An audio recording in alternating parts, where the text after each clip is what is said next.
20 वर्ष के सूत जी। और आश्चर्य नहीं मानना चाहिए, ये एक ब्रह्मांड में हम सब बैठे हैं। किसमें? ये एक ब्रह्मांड है और भगवान के शरीर के रोम रोम में अनंत ब्रह्मांड है। तब तो कहा गया ब्रह्मांड निकाया निर्मित माया रोम रोम प्रति वेद कहे। प्रत्येक रोम पर अनंत अनंत ब्रह्मांड समाया है। किसके? ठाकुर जी के, बाके बिहारी जी के समाया है। अब उसमें एक ब्रह्मांड के एक ब्रह्मा, एक इंद्र, एक नारायण और एक शिव, प्रत्येक ब्रह्मांड के हैं। तो जितने ब्रह्मांड हैं उतने में सब हैं। तो आप कहेंगे फिर ये भी कितने हैं? बोले हाँ हैं, एक नारायण नहीं है, आदि नारायण एक फिर जो आप देखते हैं सशंख चक्रम, आदि नारायण कौन से हैं? सहस्र शिरखा पुरखा सहस्राक्ष, वेद भगवान कहते हैं ये आदि नारायण है। इनसे अनंत नारायण निकलते हैं श्वास से। कौन वाले?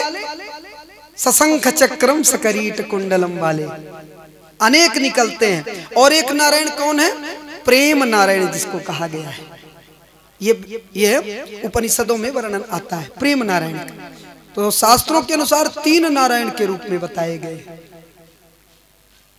तो प्रत्येक रोम में अनंत ब्रह्मांड है। जितने ब्रह्मांड है उतने ही ब्रह्मा विष्णु महेश इंद्र है। तो कोई बड़ी बात नहीं। कभी कभी लगता है कि क्या ऐसा हुआ होगा, भगवान कैसे ऐसा कर सकते हैं? नहीं, ऐसा हो ही नहीं सकता। ऐसा नहीं है। भगवान क्या नहीं कर सकते? करतुम अकर्तुम अन्यथा करतुम समर्थ ईश्वर। जो ना हो सके उसे भी करे और जो हो सके उसे भी ना करे।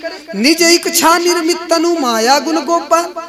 भगवान स्वतंत्र हैं, परतंत्र हम हैं। वो परतंत्र नहीं है, वो तो भक्त के अधीन है। आप यदि वास्तविक भक्त हैं तब आपके वो पीछे पीछे डोलेंगे, लेकिन आप बांधे नहीं हैं उनको। आपकी भक्ति में वो स्वयं बंधे हैं, आप नहीं बांधे हैं। आपकी भक्ति यदि प्रबल है तो आपके पीछे पीछे चलेंगे, यदि भक्ति प्रबल है तो।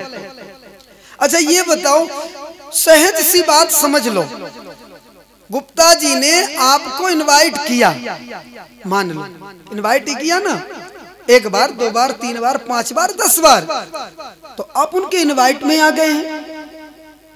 5-10 बार कहे ही होंगे ना, पकड़ के तो नहीं लाए ना। बताइए व्यवहार जगत में किसी ने 4 बार कह दिया तो हम अपना घर द्वार, अपना काम धंधा, बिजनेस दफ्तर छोड़ के और हम उनके पास उनके काम में सम्मिलित हो गए। बताओ, जब एक संसारी व्यक्ति 4 बार इनवाइट करने के बाद आपको बांध सकता है, और यदि ठाकुर जी को आप 50 बार यदि बांध लोगे, यदि इनवाइट कर लोगे, तो क्यों नहीं वो आएगा? वो क्यों नहीं आएगा? बताओ, करके तो देखो।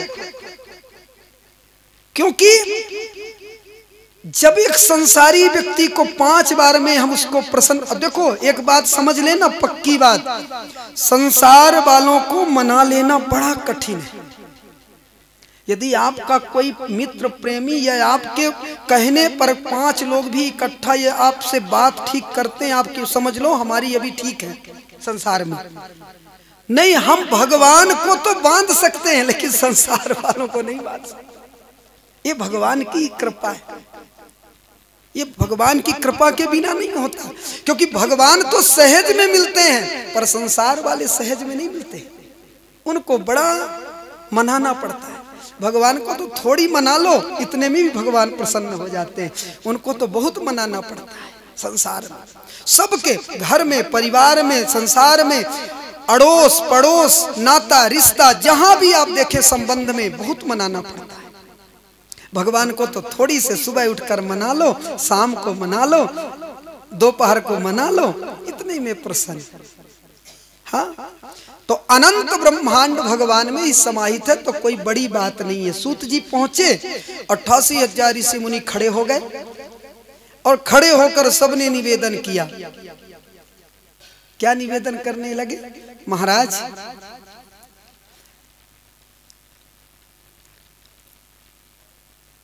संसार में आए हैं, अनेक यह संसार में हम दुखी पड़े हुए हैं, आप कोई ऐसा उपाय बताओ कि आपके प्रति हमारी प्रीति हो जाए, बस और कुछ नहीं। हमें संसार तो सब कुछ मिल जाएगा, मेहनत करेंगे ये भी आ जाएगा वो भी आ जाएगा, लेकिन आप में प्रीति हो जाए ऐसा कोई उपाय बता दीजिए, सीधी सी बात। और ऐसी प्रीति नहीं, एक बार यदि प्रीति हो जाए तो घटे ना, उत्तर उत्तर और बढ़े, ऐसी प्रीति हो जाए, यानी आपकी प्राप्ति हो जाए। कृष्ण प्राप्ति कर्म शाश्वत, यानी शाश्वत आपकी प्राप्ति हो। शाश्वत का मतलब यानी एक बार मिलने के बाद आप हमसे छूटे ना। और कब न छूटेंगे पता है? आप उनको पकड़ो, आप उनको पकड़ो, हो सकता है वो छोड़ दे, लेकिन वो आपको पकड़े तो वो फिर छोड़ते नहीं। अच्छा, आप व्यवहार जगत में देखो, मेला घूमने कभी गए हो? बच्चों को लेके बांके बिहारी तो गए होगे ना ठाकुर जी के दरबार में। तो जब तक बच्चे बेभीड़ में रहते हैं तो आप उसको उंगली पकड़ाए रहते, लो पकड़ चल, पकड़ा के चलाते हो। और जैसे भीड़ होती है तो उंगली छोड़, मैं पकड़ती हूँ, मैं पकड़ता हूँ। क्यों? तू तो उंगली छोड़ देगा और मैं पकड़ूंगा तो फिर जोर से पकड़ूंगा, मैं नहीं छोड़ूंगा। तो हम यदि ठाकुर जी को पकड़े हैं तो छोड़ भी सकते हैं, क्योंकि संसारी हैं हम। काम क्रोध लोभ आज यहाँ है, थोड़ी कहीं चमक दमक दिखने लगा, चमत्कार दिखने लगा तो वहां डूल गए, वहां भी जा सकते हैं। लेकिन वो यदि हमें इतना प्रयास करो कि हम पकड़े रहें और कहीं उसकी नजर यदि हमारे तरफ हो गई और वो पकड़ लिया तो फिर वो छोड़ता नहीं, वो छोड़ता नहीं। ये बड़ी बात है। बाबा तुलसी कहते हैं, बहुत सुंदर भाव कहते हैं। भरत जी इस बात को पुष्ट करते हैं। कोई कहते हैं प्रभु राम को याद करते हैं, कोई कहते हैं हम इतना राम को याद करते हैं, हम इतना राम को याद करते हैं। तो भक्त कहते हैं कि राम जी को तो सब याद करते हैं, और राम जी किसको याद करते हैं? तो राम जी कहते हैं कि मैं तो यदि निष्प्रहर किसी को याद करता हूं तो अपने भाई भरत को याद करता हूं। तो यदि हम भगवान को याद करें बड़ी बात नहीं है, भगवान हमें एक बार भी याद कर ले, ये सबसे बड़ी बात है, ये सबसे बड़ी बात है। तो तभी होगा जब हमारी भक्ति इतनी प्रबल हो जाए। और प्रबल कब होगी? ऐसा नहीं कि 15 घंटे हम बैठ करके राम राम राम राम राम राम राम राम राम श्याम श्याम, इसमें नहीं है। ठीक है, ये तो ठीक है, लेकिन वास्तविक हमारा राम राम अंदर से हो रहा है कि नहीं, कि अभी ओठ बस चल रही है, ये देखना पड़ेगा। हमारे अंदर से हो रहा है कि नहीं, ये अंदर से होना चाहिए। होठ चलाने में तो कोई भी चला लेगा। इसलिए ये भक्ति कोई हमें कुछ करने की, न पोथी रखने की, न ठाकुर जी के सामने, लेकिन ये भक्ति बहुत ऊंची है। फिर तो जिधर देखता हूं उधर तू ही तू, सिया राम मैं सब जग जानी। क्योंकि कण कण में भी फिर वही दिखेगा। जो वहां ठाकुर जी के आप दर्शन करने गए हैं ना, वही ठाकुर जी आपको जन जन में दिखने लगेंगे, वो छवि को। ये सबसे उच्च कोटि की भक्ति है। हाँ, काम करते चलो, नाम जपते चलो, कृष्ण गोविंद गोपाल गाते चलो। क्यों? देखना इंद्रियों के न घोड़े बढ़े, इनमें हरदम ये संयम के कोड़े लगे। क्यों? अपने मार्ग को सुगम बनाते चलो, कृष्ण गोविंद गोपाल गाते चलो। ये चीज है। आप काम करो, लेकिन काम का मतलब ये नहीं है कि बस मन से भी करने लगो, तन से करो। हमें व्यवहार के सारे काम तन से करना चाहिए। देखो, व्यवहार के प्रत्येक कार्य तन से, मन से नहीं। व्यवहार के कार्य मन से तो बस मनमोहन का काम करना चाहिए, माधव का काम। इसलिए बाबा तुलसी कहते हैं, हाँ, कर से कर्म करहु विधि नाना, और मन राखहु कहाँ जहां कृपा निधान। मन को मनमोहन कृपा निधान ठाकुर जी के पास लगाना चाहिए। और कर यानी इंद्रियां, हाथ पैर आकर, ये सब इंद्रियों के को ये संबोधित है। इससे हमको संसार में व्यवहार करना चाहिए। किसी को आपके पास बैठने से बहुत आनंद आता है, बैठ जाओ व्यवहार में। किसी से आपसे बात करने में आनंद, बात कर लो। किसी के साथ आपको घूमने में आनंद, घूम लो। किसी के साथ आपको ठीक से प्रेम से बोलने से यदि उनको शांति मिलती, प्रेम से बोल लो। इसका मतलब ये नहीं है कि उससे चिपक गए, इससे मतलब ये नहीं कि चिपक गए, और यही तो गड़बड़ है। गीता में भगवान यही बात कहते हैं, मना एव मनुष्याणाम कारण बंधन मोक्षयो। यही तो है, मन से मोहन को, माधव को, और तन से संसार वालों को। और हम बार बार इस बात को कहते हैं, संसार वाले जो हैं आपके तन से प्रेम करते हैं, मन से नहीं। अब भगवान आपके तन से प्रेम नहीं करते। त्रिवक्रा को भी भगवान मिल गए, कुबड़ी को भी। आपके तन से मतलब नहीं, आपका मन कितना निर्मल है। निर्मल मन जन सो मोहि पावा, अब मोहि कपट छलन छिद्र न भावा। तो आपका मन मनमोहन के लिए है, आपका तन संसार के लिए है। तन से मतलब तन धन जन, इससे मतलब आपका धन भगवान को नहीं चाहिए। हाँ, व्यवस्था के लिए तो ये लोकाचार है, लेकिन भक्ति में पैसे की कोई जगह नहीं है। ये तो आप कथा सुन रहे हैं तो आपको चाहिए ही, व्यवस्था चाहिए, ये चाहिए, ये सब। लेकिन भक्ति में नहीं। जब स्वतंत्र भक्ति करते हैं तो कोई जरूरत नहीं, आप ठाकुर जी को के सामने बैठ गए, हो गया, भक्ति चल रही। तो इसलिए हमें ऐसी कृपा करो महाराज कि कृष्ण प्राप्ति कर्म शाश्वत, शाश्वत प्राप्ति हो। एक बार जो प्राप्ति हो जाए वो फिर जाए ना, उत्तरोत्तर और वृद्धि की ओर बढ़ती जाए। एक बार राधे राधे बोलो, जोर से बोलो ना, जोर से। तो तन से संसार वालों को और मन से मनमोहन को। तो कहा, सूत जी ने कहा, अच्छा ऋषियों, यह जगह हम एक बताते हैं। बोले कहां? बोले नैमिषारण्य तीर्थ है, वहां चलो। अब इसकी कथा तो विस्तृत है। नैमी है और एक अण में रुक गई, उसका नाम नैमिषारण्य हो गया।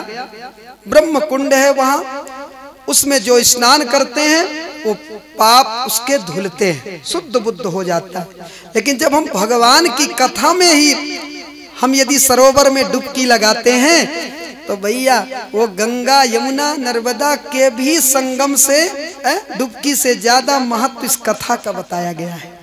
एक कथा रूपी गंगा में, एक बार उस गंगा में स्नान करने के बाद घर में जाके आप फिर से पाप कर सकते हैं, लेकिन इस सत्संग रूपी गंगा में रह करके और इसमें डुबकी लगाने से जैसे ही मन में आपके पाप करने की दृष्टि उद्यत होगी, वैसे ही ये शब्द आपको रोकेंगे। देखो वृंदावन गए थे ना, वो पंडित जी कह रहे थे कि ऐसा करने से पाप होता है। मन में थोड़ी आपको झिझक हो जाएगी, रुक जाएंगे, लेकिन गंगा जी नहीं रोकेंगी। हाँ, ये बात ठीक है। शास्त्र पुराण कहते हैं, दरस परस मज्जन अरूपाना हरई पाप कह वेद पुराना। ये सब दर्शन से, स्नान करने से मुक्ति होती है, वेद पुराण शास्त्र सब कहते हैं। लेकिन वो कोई जरूरी नहीं कि एक बार डुबकी लगाने से हो। अच्छा, एक बात और देखो, एक बार डुबकी लगाने से आपकी मुक्ति हो सकती है, तो फिर घर में आके फिर वही नून तेल में लग जाते हैं, तय मैं तोर मोर सब माया तेरा मेरा के चक्कर में फिर पड़ गए। तो जो करके आए वो फिर यहाँ समाप्त हो गया। जो उधर डुबकी लगा के आए पाप धुल के, यहाँ फिर वही दशा। इसलिए इस गंगा में डुबकी लगाने से, इस गंगा में डुबकी लगाने से, इस गंगा में डुबकी लगाने से जब जब जाएंगे वो गंगा जी नहीं रोकेंगी, पर ये भागवती गंगा रोक देंगी, इनके शब्द रोक देंगे। शब्द का मतलब है, आप देखते होंगे गंगा में उछाल आती है, लहरें चलती हैं, बिंदु उठती हैं, तो यही सत्संग के शब्द बिंदु है। और ये जब बिंदु उठ करके आपके वह कान में पड़ेंगे, वह रुक जाएंगे आप कोई ऐसे काम करने में। इसलिए सूत जी ने कहा नैमिषारण्य तीर्थ है, आप वहीं चलिए। और नैमिषारण्य तीर्थ में 88,000 ऋषि मुनि सब बैठे। सूत जी ने कहा आपने जो प्रश्न किया, गुरु की कृपा कैसी हो, यह घोरे कलौ प्रायस जीवश्चासुरताम गत क्लेश क्लेशांत तस्यैव शोधने किम परायण।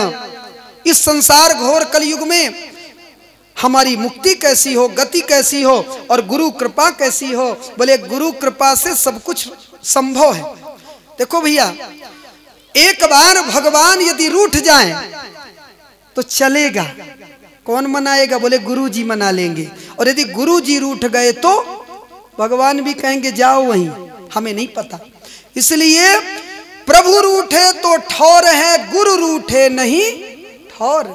यदि प्रभु रूठ गए तो आपको जगह मिल जाएगी, गुरु के चरणार बिंद है। और यदि गुरु रूठ गया तब कहां जाओगे? इसलिए अपने गुरु को बहुत आदर दो, अपने गुरु का आदर सम्मान करो और उनके चरणों में बैठने का प्रयास करो, उनसे कुछ प्राप्त करने का भक्ति सत्संग प्रयास करो। और यह जब प्रयास करते हैं अनायास ही भगवान कृपा करते हैं। अनायास हमारे माता पिता, हमारे श्रेष्ठ जन, हमारे पूर्वज, ये सब उसकी गवाही करते हैं। कौन? जो अपने गुरु और अपने श्रेष्ठ जनों का आदर सम्मान करता है। सब प्रत्यक्ष खड़े रहते हैं। इसलिए हमें इनको कभी नहीं भूलना चाहिए। तो गुरु कृपा देखो कितनी बड़ी गुरु कृपा है। भागवत सत्संग में भागवत महात्म्य वर्णन बता रहे, बोले देखो यदि आपको भक्ति चाहिए, यानी आपको आपके शरीर को निर्मल करना है, तो गंगा जी में जाना पड़ेगा, डुबकी लगाना पड़ेगा। यदि आपको कोई मनोकामना पूरी करने के लिए यदि चाहिए तो कल्प वृक्ष के नीचे जाना पड़ेगा। और यदि आप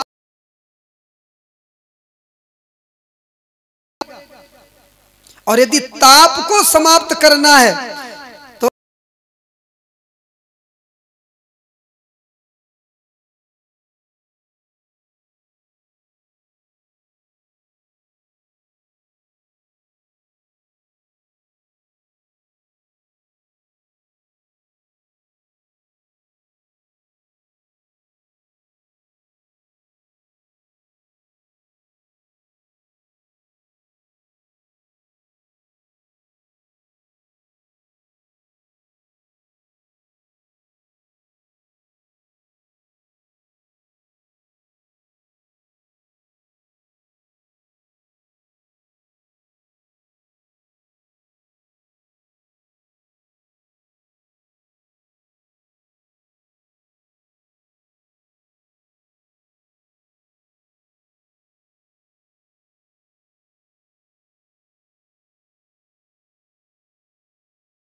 भवेत पुण्यम तदा भागवतम लभेत। मन की शुद्धि के लिए एतस्माद् अपरम किंचिन, किंचित मात्र भी अन्यत्र कहीं जाने की जरूरत नहीं है मन की शुद्धि करने के लिए। क्या है? बोले यह श्रीमद् भागवत सत्संग ही है, कथा ही है जो मन का एकाग्रीकरण करता है, मन को शुद्ध करता है और भगवान तभी शुद्ध होता है। निर्मत्सराणाम सताम, निर्मत्सर को ही भगवान मिलते हैं। महाराज कहां तक कहें? बोले एक बार इसी प्रकार राजा परीक्षित को 7 दिन का श्राप लगा महाराज, और जैसे ही 7 दिन का श्राप लगा तो सब कुछ घर द्वार छोड़ करके और चले गए। कहां? बोले वह सुकताल का पवित्र स्थान में पहुंच गए और वहां जाकर के मानो 7 दिन में जो मृत्यु का श्राप लगा है उसको सुधारने के लिए। तो जी को सुखदेव गुरुदेव ये कथा वर्णन करने लगे। आकाश से देवता सब देख रहे थे, सारे देवता दौड़े दौड़े आए। और ऐसे नहीं होंगे, जब सत्संग में जाते हैं तो कोई फूल चढ़ाता है, कोई माला चढ़ाता है, कोई प्रसाद चढ़ाता है, फल, कोई पैसा चढ़ाता है, रुपया, कोई अपने मन को चढ़ाता है। जिसके पास भगवान ने जो दिया वो चढ़ाता है। तो ऐसे ही जब कथा के पास आए देवता लोग तो लेकर आए। अब देवताओं के पास क्या है पता है? अमृत है। तो अमृत का कलश ही लेके चले आए। बोले चलो चलते हैं भागवत जी में चढ़ा देंगे। हाँ,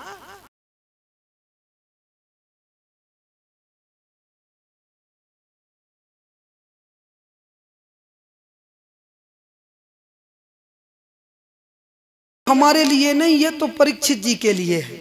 अब हम कहाँ चढ़ाएं? तो बोले एक काम करे दे रहे ना, ये परीक्षित जी को चढ़ा देते हैं। अब परीक्षित जी को चढ़ाएंगे तो हो सकता बदले में ये सुखदेव जी हमें भी कुछ दे दे। तो चलो परीक्षित जी को ही पिलाए दे रहे हैं, चढ़ाए दे रहे हैं। तो जैसे ही सामने सारे देवता वह अमृत का कलश लेकर खड़े हो गए चढ़ाने की दृष्टि से, वैसे ही उसी समय उसी वक्त देवता लोग खड़े ही थे। तब तक में क्या देखें कि देवता तो खड़े थे और सुखदेव जी वर्णन कर रहे थे, राजा परीक्षित सामने बैठे थे। सुखदेव गुरुदेव को लगा कि ये कोई देवता आए हैं, खड़े हैं। बोले कहो क्या बात है, कैसे चले आए हो? निमंत्रण तो मिला था लेकिन फिर भी इतना जल्दी, और ये सारे देवता आप सब पकड़े हुए हो, बात क्या है? सब ये क्या है? बोले ये पता है महाराज, ये क्या है? ये जिसके लिए आप ये अमृत पिलाने के लिए भागवत अमृत पिला रहे हो ना, भागवत सुना रहे हो, हमें पता है इनको मरने का श्राप लगा, 7 दिन में मर जाएंगे। और हम पक्का आपको बताना चाहते हैं, ये जो हम वस्तु लेकर आए हैं ये ऐसी अमृत है कि इनको पिलाते ही ये अमर हो जाएंगे। ये आप समझ लीजिए। अब आपको आप ये वाली अमृत पिला रहे हो कि ये वाली पिला रहे हो? सुखदेव गुरुदेव ने कहा अच्छा, तो मतलब आप मुझसे अदला बदली करना चाहते हो, मतलब आप स्वर्ग के देवता हो, देवता चले आए बड़े स्वार्थी, तो आप स्वार्थ में चले आए और स्वार्थ में मुझसे प्रीति करते हो। स्वार्थ लाग करें सब प्रीति है? सुर पहले ही आया है, नर बाद में आया है। तो चाहे देवता, सुर यानी देवता, देवता हो मनुष्य हो, संसार में कोई भी हो, सब स्वार्थ में। तो ऐसे स्वार्थी कि ये अमृत लेके चले आए हो।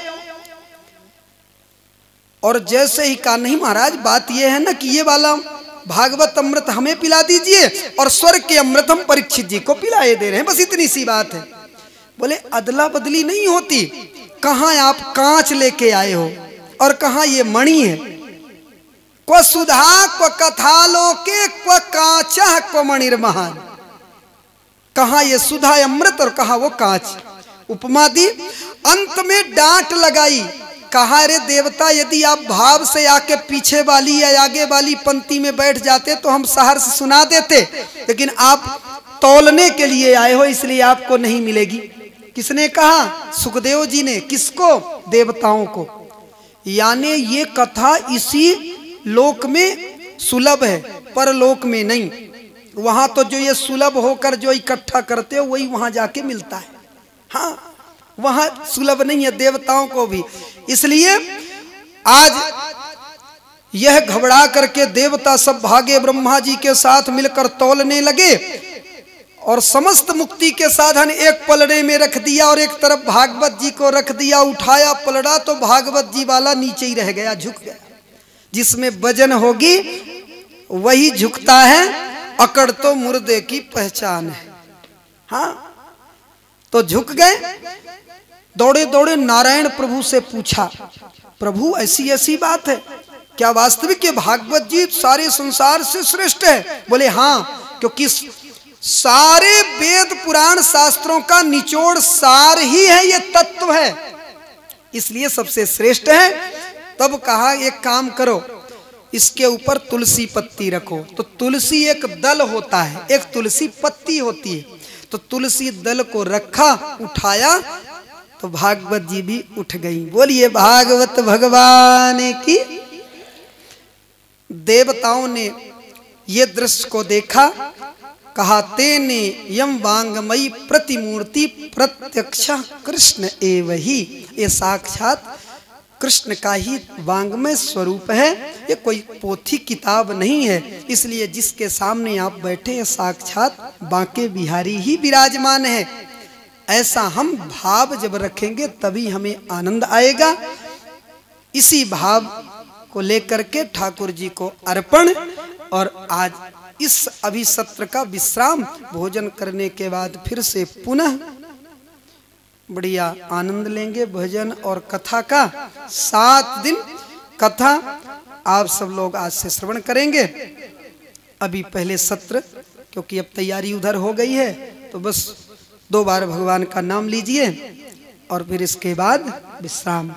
ठीक है। श्रीमन्नारायण नारायण नारायण, श्रीमन्नारायण नारायण नारायण, लक्ष्मी नारायण नारायण नारायण, लक्ष्मी नारायण नारायण नारायण, भजवन नारायण नारायण नारायण, भजवन नारायण नारायण नारायण। बोलिए लक्ष्मी नारायण भगवान की, राधा माधव भगवान की, बांके बिहारी लाल की, भागवत महापुराण की, सब भक्तन की, सब संतन की। नमः पार्वती पतये हर हर। जय जय श्री राधे, जय जय।